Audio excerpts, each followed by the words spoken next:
Документите на просветниот инспектор Ѓорги Илиевски од Тетово, кои укажуваат на незаконско унапредување во професорската кариера кај тројца функционери на ДУИ, стигнаа во канцеларијата на Европската Унија.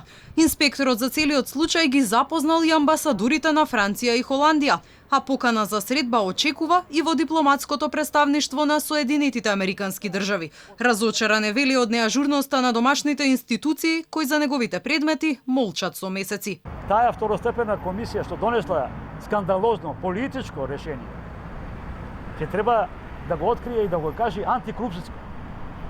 Бидејќи и таму е доставен. Треба да го каже инспекцијски особе, кој што исто така треба да го каже.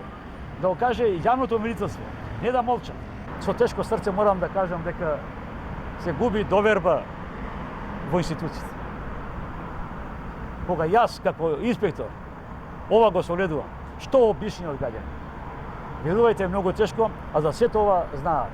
Вчера Хан кажа дека треба да имаме реформи, борба против корупција и така натака, но ние се продолжуваме старата песна.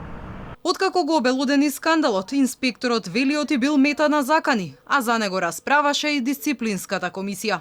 За дисциплинската мерка која му ја одредил директорот на Државниот просветен инспекторат, Илиевски дознал од новинарите. Вели ќе бидам деградиран со пониска функција, но на која работна позиција ќе биде поставен, ќе дознае по годишниот одмор. Ова е една порака за сите инспектори во Македонија, ако го кренат гласот и да кажат незаконитост, или ќе му следи линч, значи главата кинење, или ќе треба да те предупредат што треба и како треба. Политизацијата е мислам доминантна, за жал, доминантна е. Сето тоа веќе го знаат и во разговорите што ги направив со Европската Унија.